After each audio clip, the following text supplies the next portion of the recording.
Assalamualaikum warahmatullahi wabarakatuh. Perubahan iklim, dusta terstruktur dan masif.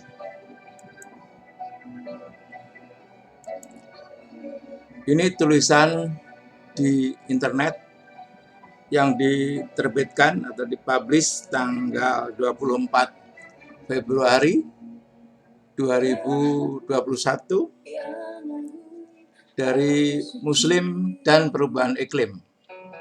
Bagaimana Islam, organisasi Muslim, dan pemimpin agama memengaruhi persepsi dan aktivitas mitigasi perubahan iklim.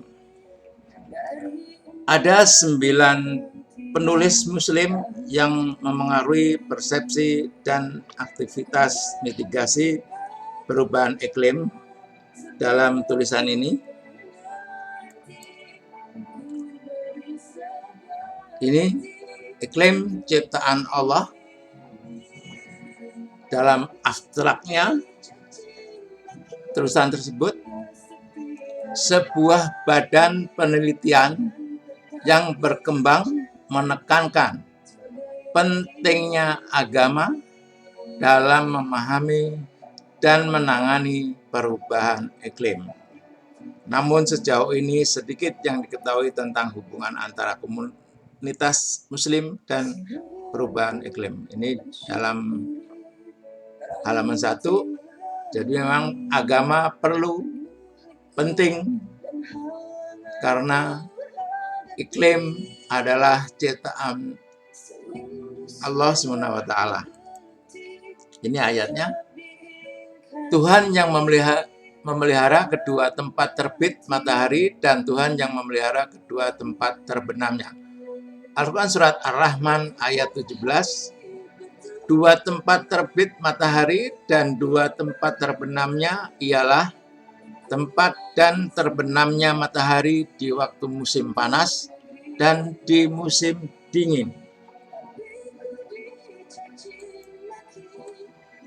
Dalam tulisan ini hanya poin-poin penting yang disampaikan dan saya akan jelaskan tulisan tersebut secara detail atau rinci ayat-ayat yang dilanggar oleh perilaku manusia.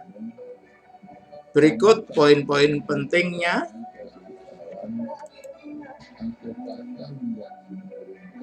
Menurut beberapa penulis, khalifah adalah satu-satunya tema terpenting tentang Islam dan ekologi. Ini ditulis Bagir dan Martin tahun 2016. Kemudian ini mengacu pada peran manusia sebagai wakil Tuhan di bumi. Manusia sebagai wakil Tuhan di bumi. Para pecinta lingkungan Muslim menafsirkan peran ini sebagai penata layan ciptaan Tuhan. Jadi wakil untuk mengelola ciptaan Tuhan oleh Din dan Khalid. Ini tertera di tulisan tersebut di halaman 4. Kemudian Tuhan memberikan manusia perwalian atas ciptaan.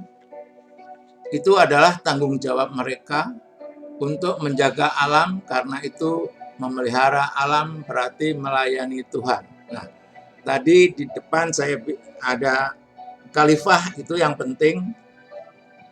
Tentang khalifah itu penting. Jadi di firman Allah Al-Baqarah 30, ingatlah ketika Tuhanmu berfirman kepada para malaikat, sesungguhnya aku hendak menjadikan seorang khalifah di muka bumi. Nah, jadi tadi wakil Tuhan, jadi berarti melayani Tuhan sebagai penata layan ciptaan Tuhan.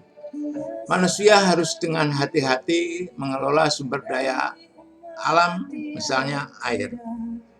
Karena ayat-ayat yang berbeda dalam Al-Quran memperingatkan agar tidak terjadi eksploitasi berlebihan dan pemborosan. Ini dalam ayat-ayat Al-Quran. Kemudian dari sudut pandang ini, perubahan iklim tampaknya merupakan kegagalan perwalian yang ditetapkan. Jadi dianggap gagal sebagai manusia untuk mengelola ciptaan Tuhan. Namun dengan perubahan yang terjadi sebagai konsekuensi dari dampak umat manusia pada sistem iklim. Jadi pada sistem iklim. Jadi iklimnya sendiri tetap karena sunat Allah itu tetap. Karena ada perilaku yang menyimpang, makanya sanksi hukum Allah bekerja. Nah, ini dari Perserikatan Bangsa-Bangsa, PBB mendefinisikan perubahan iklim sebagai gejala yang disebabkan baik secara langsung maupun tidak langsung oleh aktivitas manusia. Nah, ini gejala artinya dampak atau reaksi daripada sistem iklim itu sendiri. Ya, ini sinkron dengan firman Allah. Dan musibah apa saja yang menimpa kalian maka disebabkan oleh perbuatan tangan kalian sendiri. Dan Allah memaafkan sebagian besar dari kesalahan-kesalahanmu. Al-Quran surat As-Surah ayat 30. Nah, ini sinkron. Jadi definisi PBB sama dengan firman Allah. Kemudian dalam tulisan tersebut, kesimpulannya, ulasan ini telah menunjukkan bahwa tidak ada perspektif univokal tentang perubahan iklim di kalangan muslim. Umat muslim menafsirkan perubahan iklim dengan cara yang berbeda.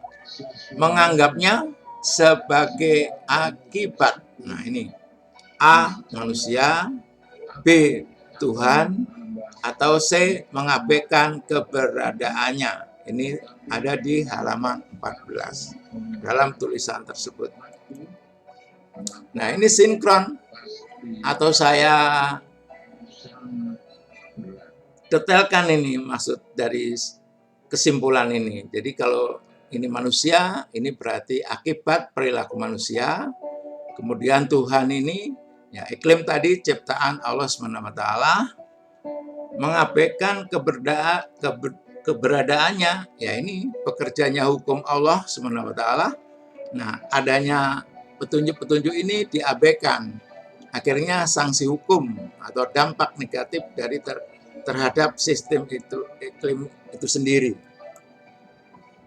Jadi yang mengundang bencana itu sama dengan hukum Allah bekerja. Jadi inilah akibat perilaku manusia. Jadi ada 7 yang mengundang bencana itu. Sikap takzib atau mendustakan. Yang kedua, sikap zalim. Yang ketiga, israf berlebihan. Yang keempat, jal berlaku bodoh. Yang 5, kufur nikmat dan takabur. Yang 6, mempersekutukan Allah. Yang 7, berprasangka buruk terhadap Allah. Kemudian yang B, iklim ciptaan Allah SWT. Ini yang C, salah ketik. Bekerjanya hukum Allah. Nah, jadi ini petunjuk Allah, perilaku manusia yang tadi saya sebut 7 ini, sikap takzim, sikap tabib. Nah, ini petunjuknya dalam firman Allah. Jadi ketujuh perilaku manusia itu ditunjukkan di petunjuk Allah ini, ada di firman-firman ini. Jadi kalau firman ini diingkari, artinya dilanggar. Nah, nanti pelanggaran firmannya sendiri ada nanti. Ini petunjuk bahwa sikap zalim itu mengundang bencana, berlebihan juga mengundang bencana, berlaku bodoh mengundang bencana, kufur nikmat dan takbir itu mengundang bencana. Ada di sini nih, petunjuk Allahnya. Jadi sanksi hukum dampak negatif terhadap sistem iklim pada halaman 14. Nah, petunjuk ayat perilaku manusia, dan saya akan jelaskan juga ayat-ayat yang dilanggar tentang perilaku manusia tersebut.